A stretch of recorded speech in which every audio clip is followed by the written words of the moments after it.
Stand by. अस्सलाम वालेकुम, मैं हूं अली आबिद। प्रोग्राम की एंकर पर्सन गरीदा फारूकी तबीयत नासाज होने की वजह से इस हफ्ते प्रोग्राम नहीं करेंगे, लिहाजा प्रोग्राम की जिम्मेदारी इन दिनों मुझ पर है।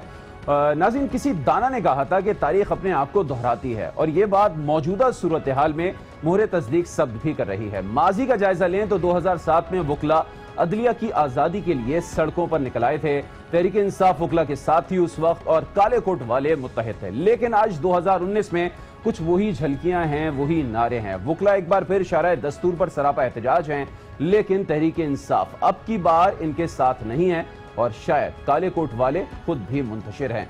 सिर्फ यही नहीं हो रहा बल्कि जून में सियासी मौसम भी गर्मा गर्म है। ऑपोजिशन रहनुमाओं की गिरफ्तारियां हैं कि थमने का नाम नहीं ले रही हैं। आज फरियाल तालपुर भी नैब की कैद में चली गई हैं। लग ये रहा है कि हुकूमत और मुतालिका इदारे फ्रंट फुट पर आ चुके हैं, जबकि ऑपोजिशन बैक फुट पर है। ऐसे में अब मुतादिद सवालात हैं जो जवाब तलब हैं। पहला यह है, क्या वकला बिरादरी का एहतजाज दुरुस्त है? आखिर वकला बिरादरी क्यों मुंतशिर है? हुकूमत मुमकिना वकला तहरीक से निपटेगी तो फिर कैसे निपटेगी? जून में अब कौन जेल जाएगा? और क्या अगली बारी बिलावल भुट्टो की होगी? क्या नैब का टारगेट मौलाना फजलुर रहमान भी हो सकते हैं? और सबसे अहम सवाल है कि इस पूरी हंगामा खेजी में वफाकी हुकूमत आया बजट पास कराने में कामयाब हो पाएगी? ये हैं वो सवालात जिनके जवाब आज हम लेंगे।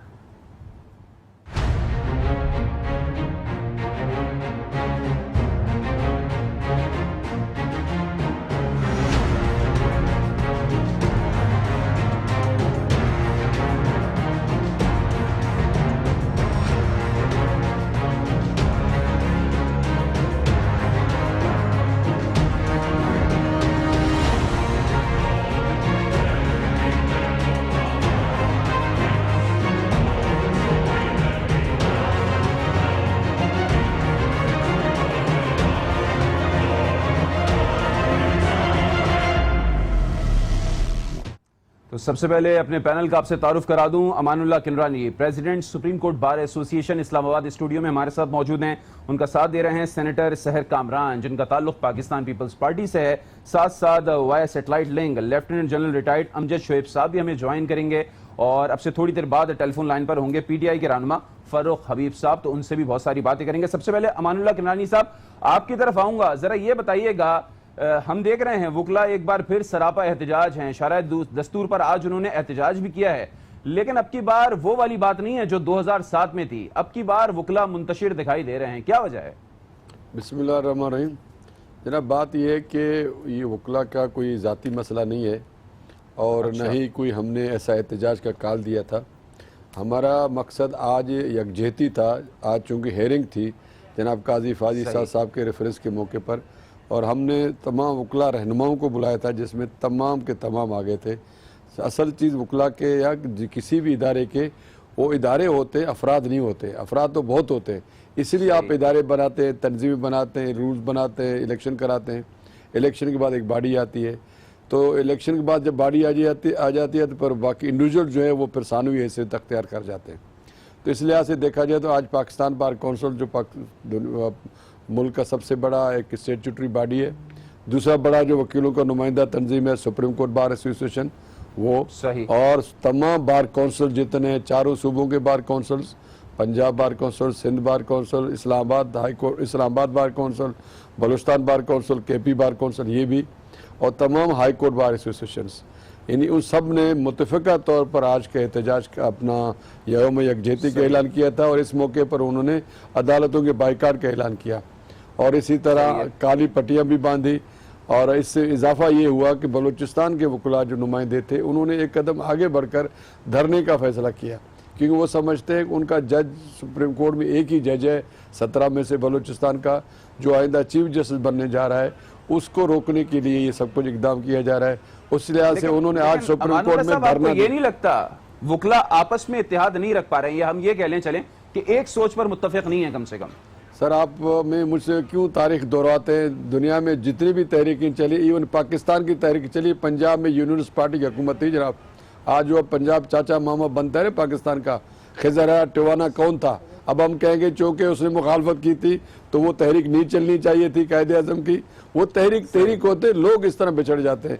PNA की तहरीक थी, आप छोटे उम्र के हो, तारीख पढ़ लो, उसका सेक्रेटरी जनरल जो है वो उधर से मुकर गया था। ये तहरीकों में होता है, लोग बिक जाते हैं। मगर वो हमेशा के लिए मिट जाते हैं, जो बिकता है वो मिटता है। हम तो इदारों तारीख तो पढ़ रखी है, लेकिन बात यह कि सवाल चूंकि मैं इसलिए कर रहा था कि पूरे वकला तो कम से कम नहीं हिमायत कर रहे, नहीं मुखालफत कर रहे, मैंने कहा कुछ हिमायत भी कर रहे हैं, कुछ मुखालफत कुछ नहीं, कुछ असल चीज इदारे है। मैं ये बात करूं, अगर मैं सदर भी हूं और मुखालफत करूं, मेरी कोई हैसियत नहीं है। अगर सुप्रीम कोर्ट बार एसोसिएशन की बॉडी मेरे साथ नहीं है, तो मैंने 30 मई को इजलास किया, तमाम बॉडी ने एक फैसला किया और उसको हमने अनाउंस किया। 14 जून को हमने यौम एहतजाज और यौम यकजहती रखा, और बाद में कुछ लोग मुकर गए, इन्फ्लुएंस हो गए। अब ये है कि वो कुछ लोग जो कि मुखालफत कर रहे हैं, सुप्रीम कोर्ट बॉडी गलत है। इस तरह पाकिस्तान बार कौंसिल ने मुत्तफिका तौर पर फैसला किया 12 जून को हम आज के लिए यौम यकजहती और हड़ताल करेंगे। मजीद भी आपसे इस सिलसिले में बात करते हैं। अब जरा सेनेटर सैर कामरान साहब आपकी तरफ आऊंगा। आप जरा ये बताइएगा, आप क्या नहीं समझते, बीइंग ए पॉलिटिशियन ही बताइएगा, पीपल्स पार्टी के रहनुमा के तौर पे भी बताइएगा, आप किस हद तक वकला की सोच से मुत्तफिक हैं? और दूसरा, हुकूमती इस्तेहकाक होता ही है कि अगर हुकूमत रेफरेंस फाइल करना चाहे तो वो रेफरेंस फाइल कर सकती है। फैसला बहरहाल जजेस नहीं करना है कि आए ये रेफरेंस सही है या गलत है। बिस्मिल्लाहिर्रहमानिर्रहीम। देखिए, जो माहौल, जो वक्त है, वो बहुत सारे सवालात उठाता भी है और हमें मजबूर भी करता है कि उन सवालात के जवाब तलाश करें।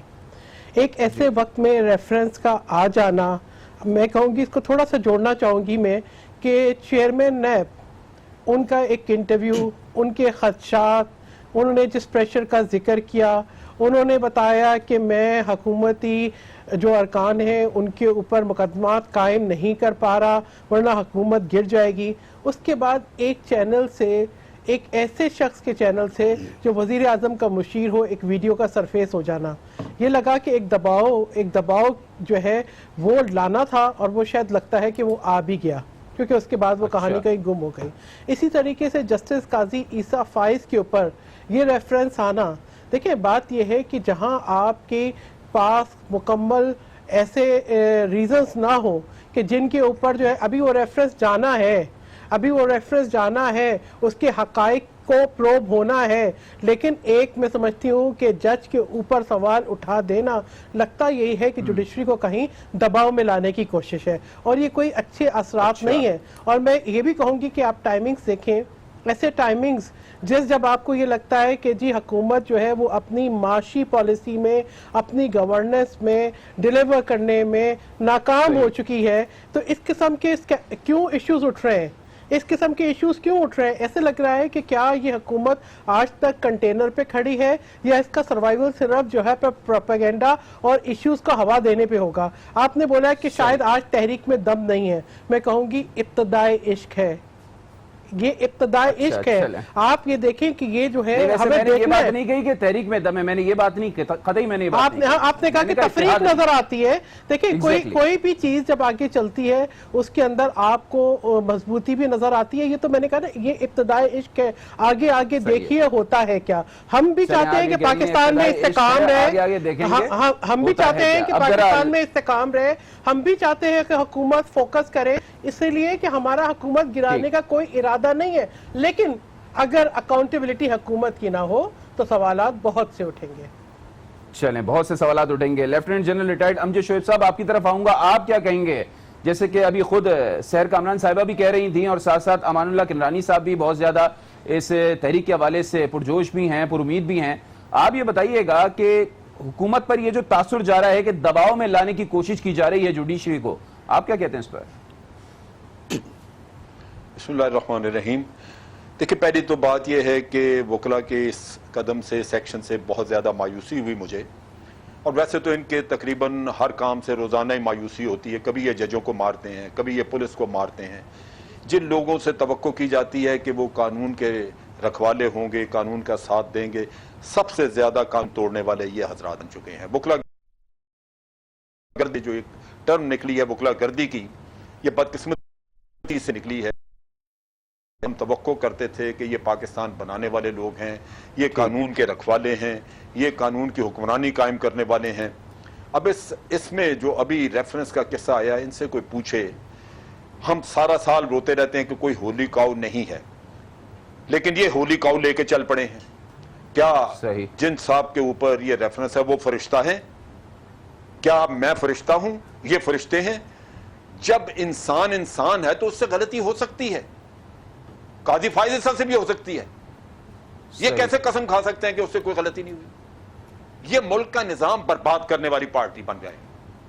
इन्होंने मुल्क के अंदर जो कानून की हुक्मरानी है उसको तबाह करने का काम किया है। इनको सोचना चाहिए अपने गिरबानों में डाल के मुंह कि हम कर क्या रहे हैं मुल्क के साथ। एक आईनी रास्ता हुकूमत ने इख्तियार किया। मैं एक लम्हे के लिए मान भी लूं, एक लम्हे के लिए मान भी लूं कि हुकूमत की बदनीयती शामिल है। अगर बदनीयती भी है तो रास्ता तो आईनी इख्तियार किया गया ना, आपने आइन तो नहीं तोड़ दिया।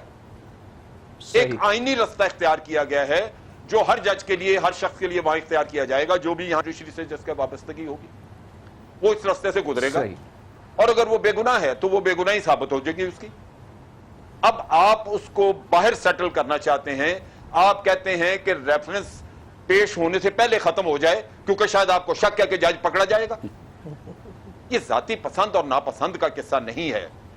आप मुल्क के अंदर एक गलत रीत डाल रहे हैं, गलत ट्रेडिशन कायम कर रहे हैं। कल को जो जज मुझे पसंद होगा मैं उसके लिए 1000 आदमी लेके बाहर निकल आऊंगा। क्या करेंगे आप? इस तरह मुल्क चलाए जाते हैं। इन लोगों को समझना चाहिए। अब जैसा ये तो आगे चल के पता चलेगा कि रखवाले हैं, कुछ जो कानून के रखवाले हैं उनसे ये तवक्को नहीं की जाती कि वो इस तरह सड़कों पे निकल के कानून को अपने पांव के नीचे रखेंगे।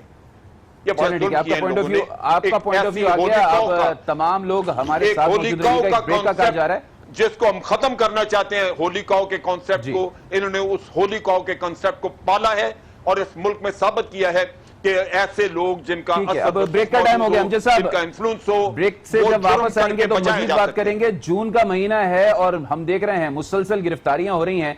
ये गिरफ्तारियां कहां तक जाएंगी इस पर बात करेंगे एक ब्रेक के बाद।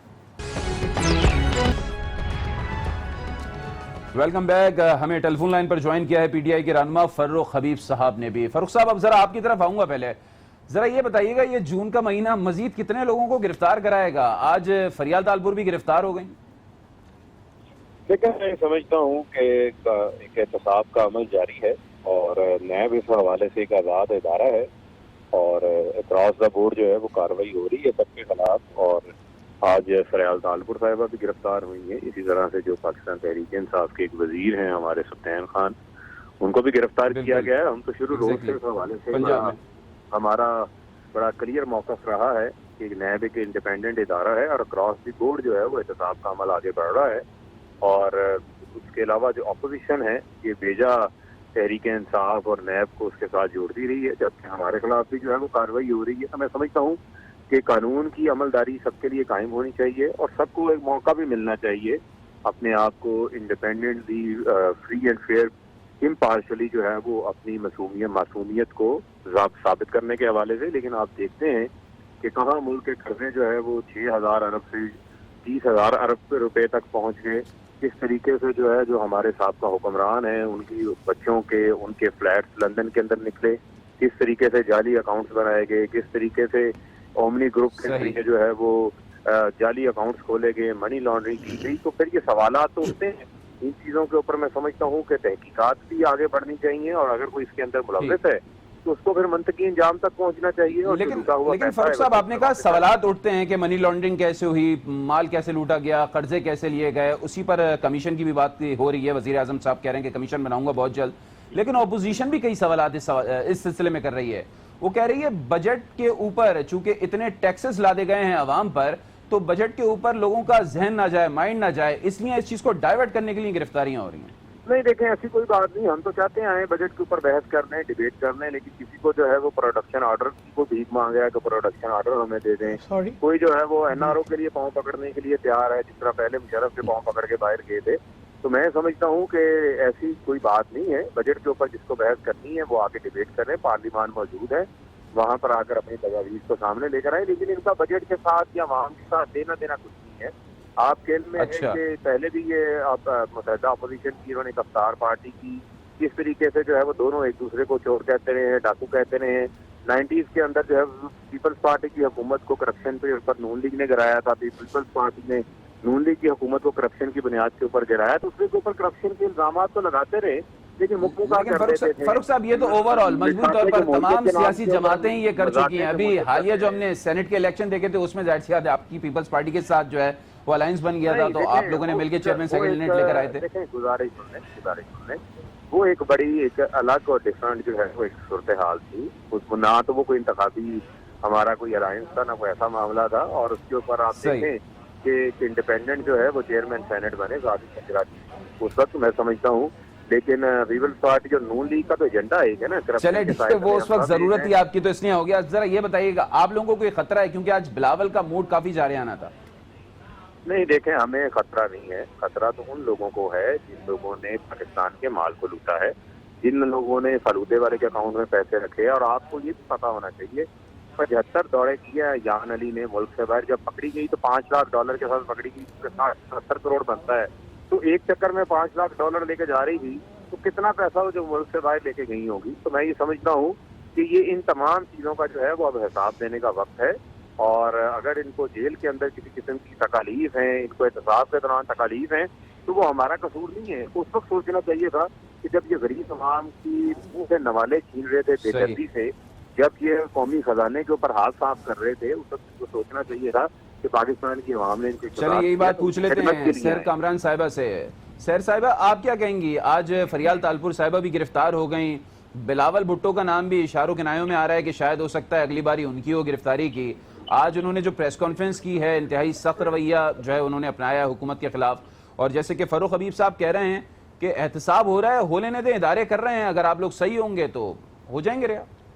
सबसे पहले तो मैं कहूँगी कि जो लबो लहजा है, मैं बारी बारी इस बात को दोहरा रही हूँ कि हुक्मरानी के साथ शायद फ़िरौनियत बोनस में आती है। इन्होंने अभी ये कहा कि जी प्रोटेक्शन ऑर्डर की भीख मांग रहे हैं। प्रोटेक्शन ऑर्डर एक आइनी हक है और आइन के लिए आइनी हक के लिए भीख मांगने की ज़रूरत नहीं होती। NRO इनके पास कोई लेने के लिए नहीं गया। मैं ये सोच रही थी कि शायद हुकूमत में आने के बाद इनको अपनी जिम्मेदारियों का एहसास होगा और ये कंटेनर से नीचे उतर आएंगे। लेकिन मुझे लगता है कि जो फ्रेम ऑफ माइंड है ना, एक कैफियत जो रख लिया इन्होंने कंटेनर पे, और उससे पहले वही आपको मुसलसल आप सवाल अलग पूछेंगे तो भी जवाब यही होगा। फरियाल तालपुर गिरफ्तार हो गई, सदर आसिफ अली जरदारी गिरफ्तार हो गए, सिंध के स्पीकर गिरफ्तार हो गए, हम सब कल गिरफ्तार हो जाएंगे। आप जेलें भर देंगे, अवाम को रिलीफ नहीं मिलेगा।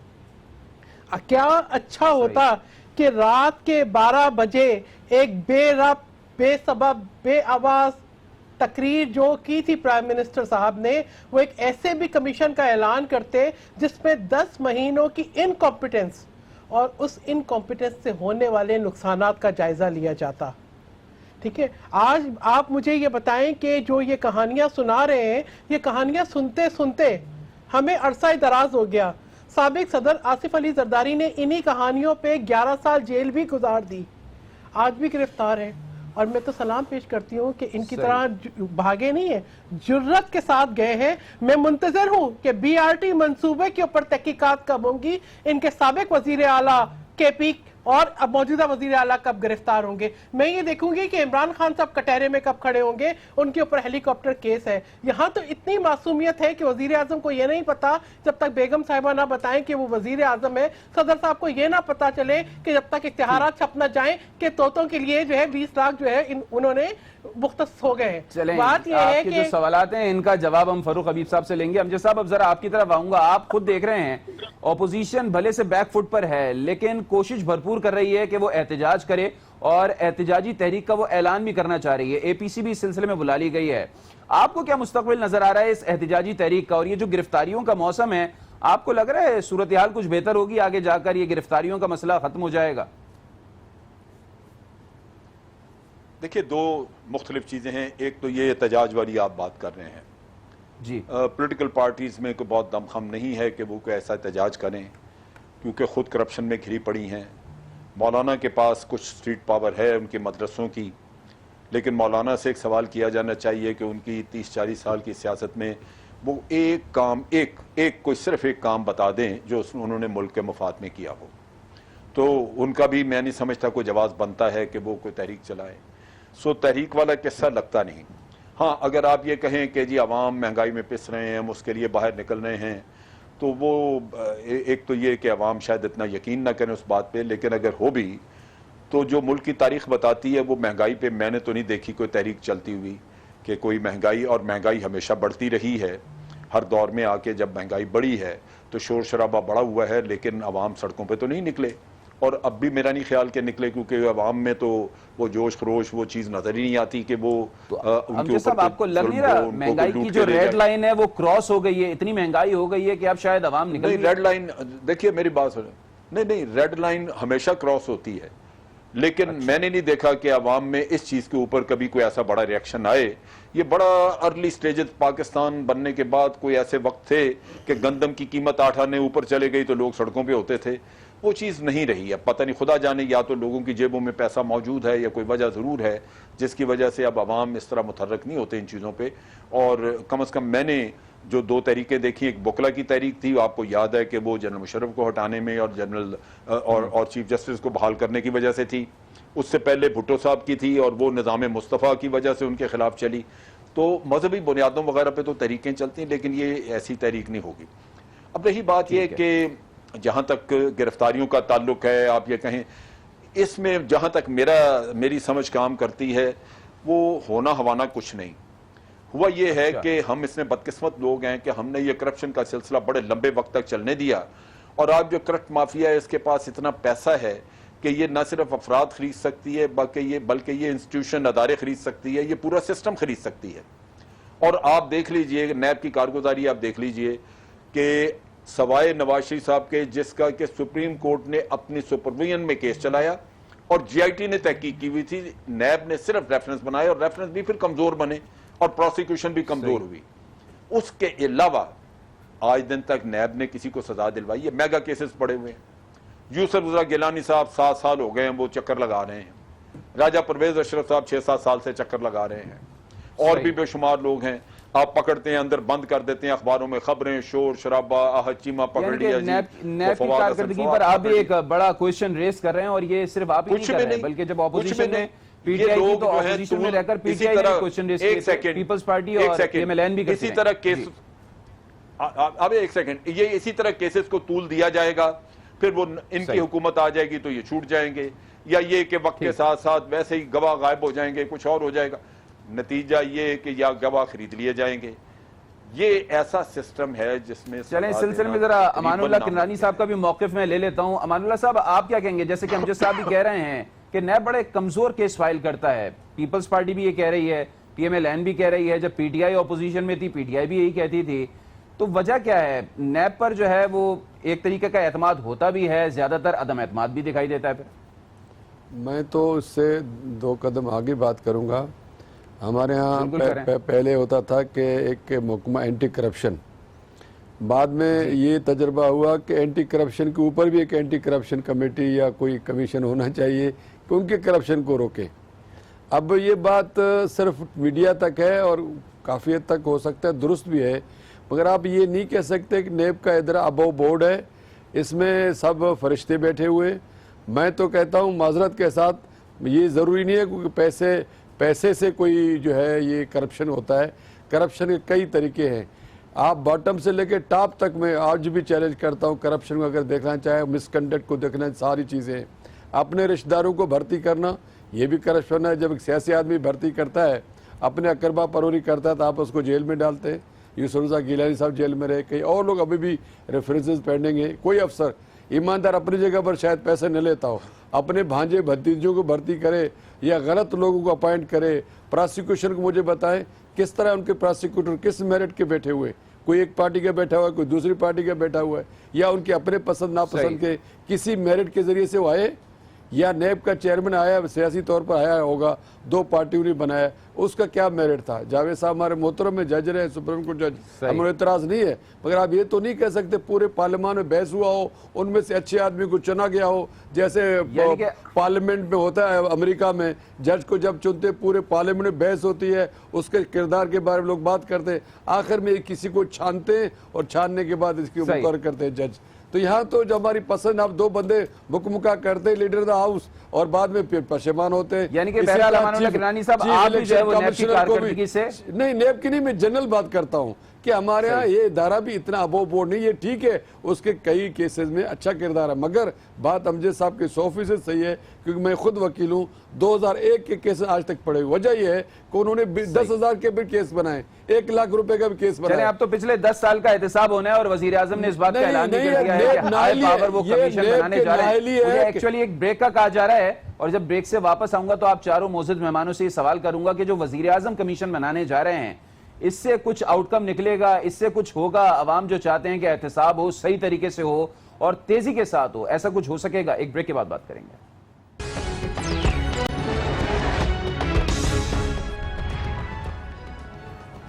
Welcome back. ब्रेक पर जाने से पहले हमने ये सवाल रेज किया था कि अगर नैब का इदारा मौजूद है, दीगर मुख्तलिफ और इदारे मौजूद हैं एहतसाब के, तो आखिर क्या वजह है कि वजीर आजम ने अपने कौम से खिताब में एक हाई पावर कमीशन का ऐलान किया है, और ये कमीशन कायम हो जाता है तो फिर इसके TORs क्या होंगे? कब तक ये एहतसाब शुरू करेगा और किस तरीके से ये एहतसाब करेगा?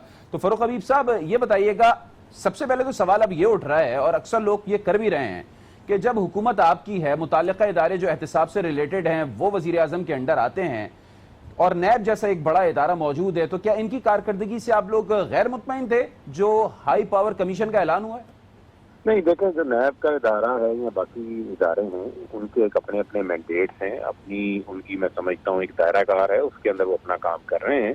लेकिन जब हम कमीशन की प्राइम मिनिस्टर ने बात की है तो उन्होंने खास तौर के ऊपर कि जो पिछले 10 साल के अंदर पाकिस्तान के कर्जों के अंदर एक अनप्रेसिडेंटेड इंक्रीज देखा गया कि कौन सी पाकिस्तान के अंदर ऐसे डैम्स बन गए हैं, कौन सी ऐसी दूध और शहद की नहरें बहा दी हैं, क्या उस कर्जे से जो है वो पाकिस्तान की गुर्बत का खात्मा हो गया, क्या पाकिस्तान के अंदर पाकिस्तान की एक्सपोर्ट जो है वो 50 बिलियन डॉलर चले गई है, किया क्या है इन लोगों ने, वो कर्जा लगा कहाँ पे है, सिर्फ उस कर्जे के बारे में जानना है कि वो पैसा गया कहाँ पे है। बाकी तो इनके स्पेसिफिक केस हैं, किसी को पनामा केस में सजा हो गई, किसी के ऊपर जाली केसेस का जो है वो क्या ये काम FIA नहीं कर सकती, ये काम नैब नहीं कर सकती है, दीगर कोई एजेंसी नहीं कर सकती क्या? नहीं, देखें, नैब का दायराकार तो और है, वो तो स्पेसिफिक जो केसेस हैं उनके ऊपर चलते हैं। ये कमीशन खास तौर के ऊपर इन लिए गए कर्जों का पता चलवाएगा कि ये कर्जे जो है वो गए कहाँ पर और ये जो पैसा आया है ये किस मद के अंदर खर्च हुआ है। हमें तो बज़ाहिर नजर आता है कि ये पैसा जो है वो सारा मनी लॉन्ड्रिंग करके बाहर चला गया, दुबई की रियल एस्टेट के अंदर इन्वेस्ट हो गया, लंदन के अंदर जो है वो हसैन नवाज और हसन नवाज ने वहां पर कारोबार शुरू कर दिए, बड़े प्रॉपर्टी टाइकून्स बन गए हैं।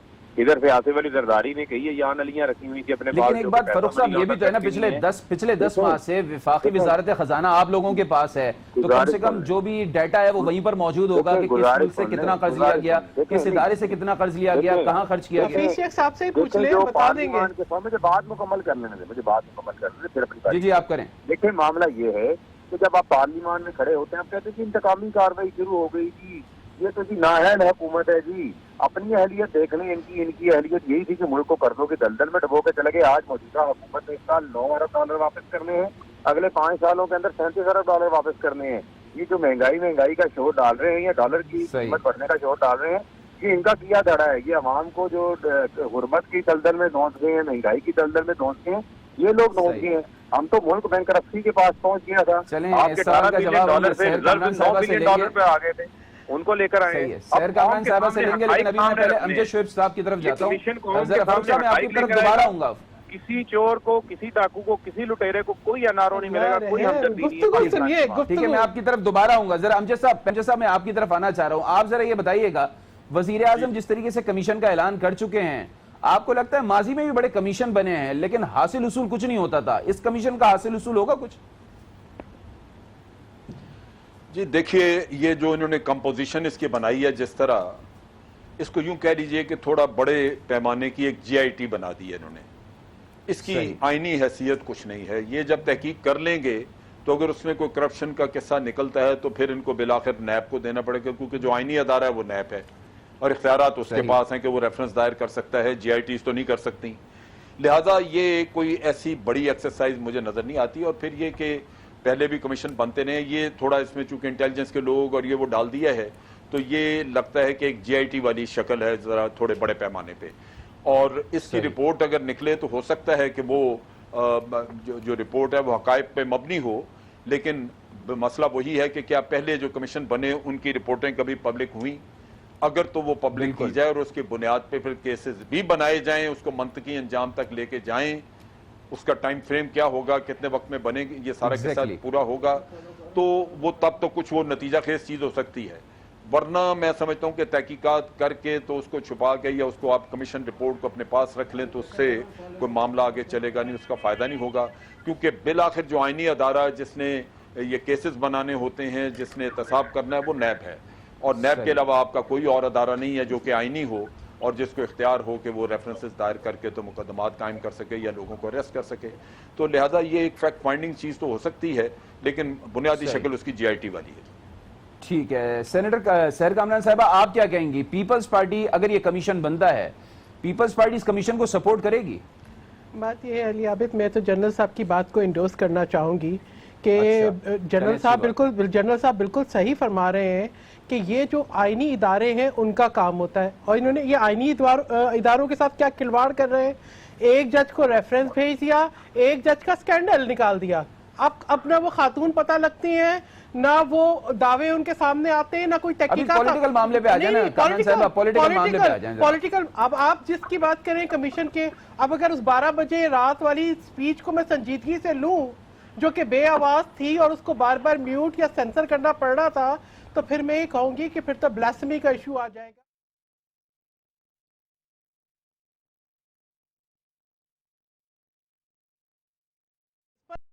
आप संजीदगी लें, ये इन्होंने आज कमीशन बनेगा नहीं, सिर्फ कॉम्पिटेंस है जो है जिसने मुल्क के अंदर पहले तो वो आप लोगों के 10 सालों की हमारे देखिए, हम तो का सामना भी कर रहे हैं, हम हर अदालत के सामने पेश भी हो रहे हैं, कोई कन्विक्शन भी नहीं है, अभी फैसला भी होगा कि कोई रेफरेंस बनना है या नहीं बनना है, लेकिन गिरफ्तारियां हो गई। हमारे साथ तो वैसे भी बहुत ही इतनी मोहब्बत वाला सुलूक है कि मैं क्या बताऊं कि आपको कुछ नजर नहीं आ रहा केस, लेकिन आपका दिल चाह रहा है कि जिस दिन आपने इकोनॉमिक सर्वे पेश किया उस दिन एक गिरफ्तारी तो हो साबिक सदर आसिफ अली जरदारी की। आपने मुल्क का कौमी बयानिया करप्शन बना दिया। आप जहां जाते हैं मुल्क को ग्लोबली एम्बेरस करते हैं। अब मैं तो समझती हूँ कमीशन बहुत जरूरी है। आप ये देखें कि 104 से 158 पे डॉलर पहुंच गया। ये कहते हैं कि जी कोई गरीब, अरे गरीबों की चीखें निकल रही हैं, आपने तो खुदकुशी नहीं की, हमने आपको मना नहीं किया। देखिए, IMF से कर्जा लेना इतनी बुरी बात नहीं थी। मुल्क को नुकसान पहुंचाना, मईशत को नुकसान पहुंचाना, अच्छी नेगोशिएशंस ना करना, अच्छी गवर्नेंस ना करना, आपका होमवर्क ना होना, उससे जितना नुकसान हुआ है पाकिस्तान को।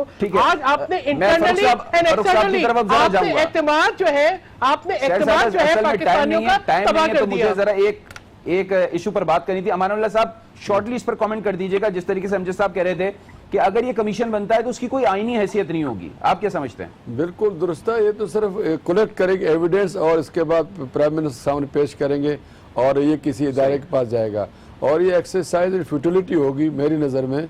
काम का एक्सचेकर पे खर्चा आएगा, वरना इनके पास अपने पास मालूमात होनी चाहिए। कर्जा तो एक स्टेट ने लिया है और जहाँ खर्च हुआ है वो भी उनके पास मालूम है। उसके खर्चे का ऑडिट कराएं कि कहाँ खर्च हुआ है, उसका ऑडिट का एक तरीका भी मौजूद है, अपने तौर पर कर लें।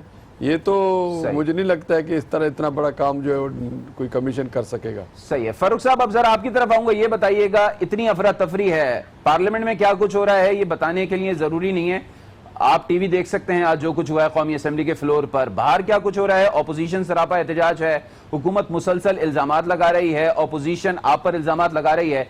ऐसे में बजट मंजूर हो पाएगा, आपको क्या लगता है? मैं कहती बजट के अंदर कोई प्रॉब्लम नहीं है, बजट जो है वो पेश भी हो गया और बजट अप्रूव भी हो जाएगा। लेकिन देखना मामला ये है कि जो ऑपोजिशन का मामला है, ऑपोजिशन का सिर्फ और सिर्फ मामला ये है कि किसी फिर आप एक बात बताएं, अगर आप ये दावा कर रहे हैं कि बजट मंजूर हो जाएगा तो फिर हुकूमत संजीदगी से फिर इस बजट पर बहस क्यों नहीं करवा? पहली दफा हुकूमत बहस नहीं कराना चाह रही, ऑपोजिशन लगा रही है बजट के ऊपर। देखें आज तो पहली बात तो ये है कि ऑपोजिशन ही डिवाइडेड थी। आज जो इनके इत्तेहादी हैं मौलाना फजलुर रहमान साहब, जो कि हमेशा जो है वो फारूक साहब जो मेरी तरह है वो तो यही है ना कि ऑपोजिशन तो कह रही है कि आप ऐवान नहीं चलाना चाह रहे। नहीं, देखें आज तो ऑपोजिशन खुद तकसीम थी, ऑपोजिशन ने इजलास चलने नहीं दिया और उन्होंने शहबाज शरीफ को तकरीर ही नहीं करने दी। ये हुकूमत संजीदा ही नहीं है, ये चाहती ही नहीं है कि बजट पे बहस हो। जो एहतजाज कर रही थी वो एक पेज पर रहकर कर रही है हुकूमत, क्योंकि जितने अच्छा। चोर हैं वो सारे डर गए हैं। बार वैसे जो इनके इत्तेहादी है ना, उनको भी चोर डाकू ही कहते करना थे। पड़ी। ये क्या रात को कहते तो थे तकलीफ चौधरी करना शुजात पड़ी। को, सब चौधरी चोर परवेज बहुत इलाही है को? इस वक्त। ये क्या कहते थे चौधरी शुजात को, चौधरी परवेज इलाही को? और जो इनके साथ बैठे हैं सारे washing machine, dry cleaning machine से निकलकर, उनके बारे में इनके क्या इरशादात थे वो जरा देखें ना। अगर आपके पास क्लिप्स है तो चला दें, देखिए, इनकी हमें तो मालूमात बड़ी में इजाफा हो खुशी हुई जाएगा। कि शहबाज शरीफ ने आसिफ अली जरदारी को जितना पार्लियामेंट के अंदर घसीटा, उनको उनका पेट फाड़ के जो है चलें, वो ये सदन इल्जामात डाली। तो हुकूमत हमारे ऑपोजिशन नबी ठहरा रही है और इल्जामात ऑपोजिशन लेना, वापस ये जो है तब्दीली वो का करिश्मा देखें, लग रहा है तब्दीली हुकूमत को मुर्द इल्जाम ठहरा रही है। बहरहाल फरूक हबीब साहब, आप हमारे साथ मौजूद रहे, आपका भी बहुत शुक्रिया। चूंकि वक्त खत्म हो जाता है, अमानुल्लाह किरलानी साहब, president supreme court bar association, हमारे साथ मौजूद है, आपका भी बहुत शुक्रिया सर। सेनेटर सहर कामरान साहिबा, पीपल्स पार्टी की रहनुमा, हमारे साथ मौजूद थी, आपका भी बहुत शुक्रिया। और lieutenant general retired Amjad Shoaib साहब हमारे साथ मौजूद थे, आपका भी बहुत शुक्रिया। बहस जारी रहेगी, फिल वक्त इतना ही।